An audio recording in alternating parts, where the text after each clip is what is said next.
But let me ask you, if this bullshit were true, if these lies spread by people like Freely were true, would you want to be part of that movement? Would you want to be part of a movement that's defined as uniting the prettiest people? Because I'd rather be part of a movement that's actually uniting people who have in common a fundamental ethical commitment to a long-term goal to make the world a better place.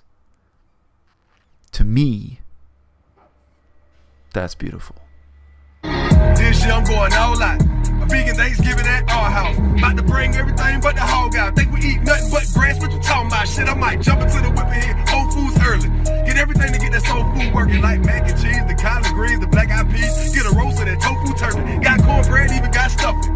Mashed potatoes so good, put your hand in it. Got string beans, even got yams with it. Got cabbage and greens with no ham in it. You can fill your plate up without all the guilt. We whip pies up, nigga, out of almond milk. Everything that you touch gonna be dairy free. Even though I don't care for me, what? So you've been vegan for 32 years. Why did you go vegan? Well, I went vegan after I met my first ever vegan.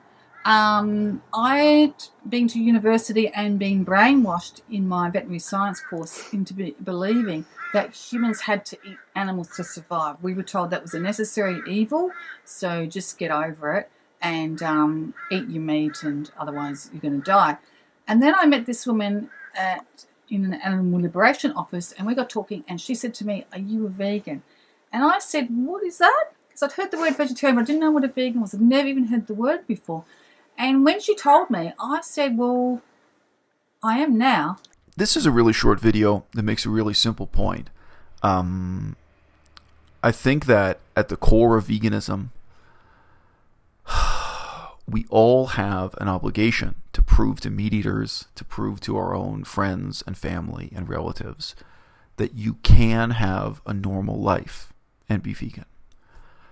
A tiny minority of people watching this video have no idea what I'm talking about because their own parents are vegan or they grew up in a cultural context where veganism is widely understood and accepted.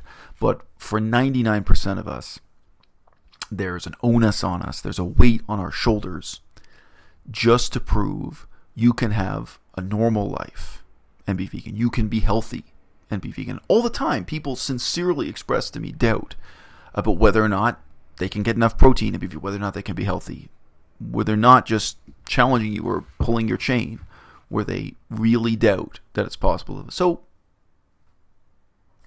we all go through that. 99% of us go through that. I think part of the phenomenon of YouTube veganism, the digital demi-monde, the short-lived fame of Freely the Banana Girl, was that we saw that basic struggle, that basic concept being corrupted into not just you can have a normal life, but you can have a superior life. You will be more beautiful. You will be more healthy. You will be superior in every way if you become vegan. And then the next step, which I think people took without really thinking about it, was to claim only vegans can be beautiful, only vegans can be healthy. Which Freely really did claim in so many ways, big and small. She claimed that everyone else who was skinny was lying to their audience, was really bulimic, or was really engaged in other extreme diets, crash diets, cyclic fasting, or other unhealthy practices. That the only way you could have a great body naturally and without using drugs in a healthy manner, the only way you could effortlessly be beautiful, etc., was through veganism.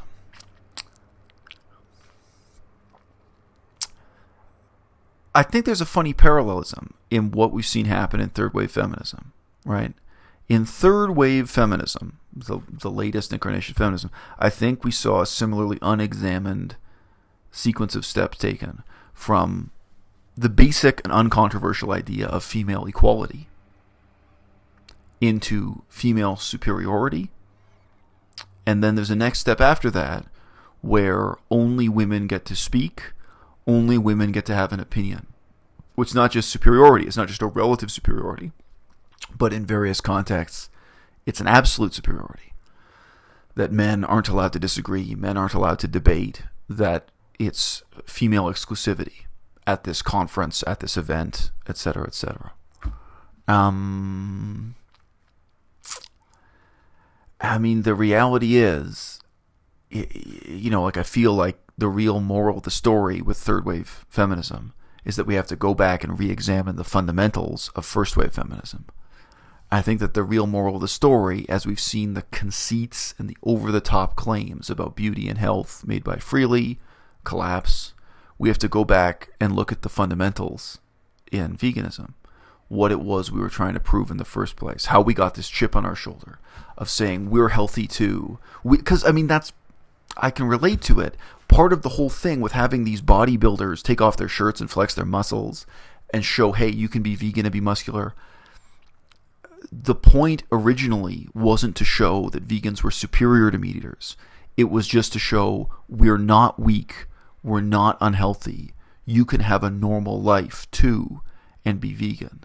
But at some point people lost sight of that it was just trying to talk about normalcy and not superiority and not vanity and not an exclusive or special claim saying we're the only ones who are pretty, we're the only ones who are thin, or we're the only ones who are muscular without using steroids or these kinds of ridiculous things. And if you've been following what's been going on in veganism in the last 5 years, you've heard a lot of claims exactly like that. And I'll just say briefly, when I look at videos from real vegans who have been real activists or even real dietitians, real health experts who've just been living as vegans for 30 years sometimes, people have gotten on years, they're not extraordinarily beautiful. They're normal, you know? And I think the worst thing about that other delusion, that all vegans ought to be extraordinary, ought to be extraordinarily thin, extraordinarily beautiful, extraordinarily strong, extraordinarily athletic, is exactly that it leads us to silence or disregard or ignore a lot of vegans who may have really important perspectives, who may have something really important to contribute to the movement, but who may be fat, who may be ugly, who may be middle-aged, who may be elderly. That in a sense there's a whole older generation of people who don't look like bikini models now, who don't look like bodybuilders now, and maybe they never did. Maybe just because they're a research scientist involved in health science, or they just have that's not what they look like. You know, it's not who they are. And it's focused so much of our attention on this tiny subset of people who maybe are the best prepared to literally do a photo shoot to support veganism, but who may be the least able and the least prepared to eloquently speak on behalf of veganism, scientifically, politically, or in other forums that in the long run are just much more important to what it is we're trying to do for the animals, for the environment, for ethics, for every little thing, big and small. I used to honestly go years without meeting another vegan, because back in the days, the dim dark ages before we had internet, and I used to type out the newsletter for the Vegan Society on an old typewriter and then go and photocopy them with some machine that smelled of alcohol and then put them in envelopes and post them out. If you've watched this channel for a long time, you heard me say a long time ago that when I look at a photograph of a meetup of vegans on my university campus in Canada, they're not the best looking people on campus. They're not extraordinarily beautiful. They're not extraordinarily healthy. They're not extraordinarily athletic. They're not.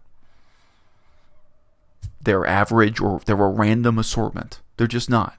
This myth that vegans are glowing and vital and more beautiful and more healthy than everyone else, you can't see it. In real life, you can't see it. If you look at a photograph of who shows up at a hardcore animal rights conference, again, some of them are going to be middle-aged people, some of them are old, but all ages. Unlike my university, obviously, everyone in the photo is pretty young, because you're talking about university students.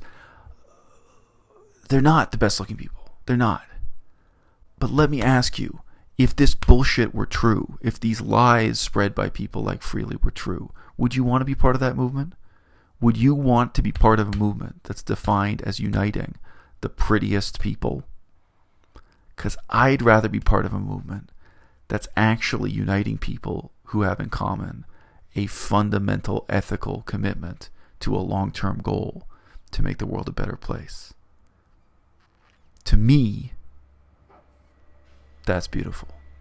That's what I got. Ain't fucking with the. No sir, baby. Ain't got no. But you know I got.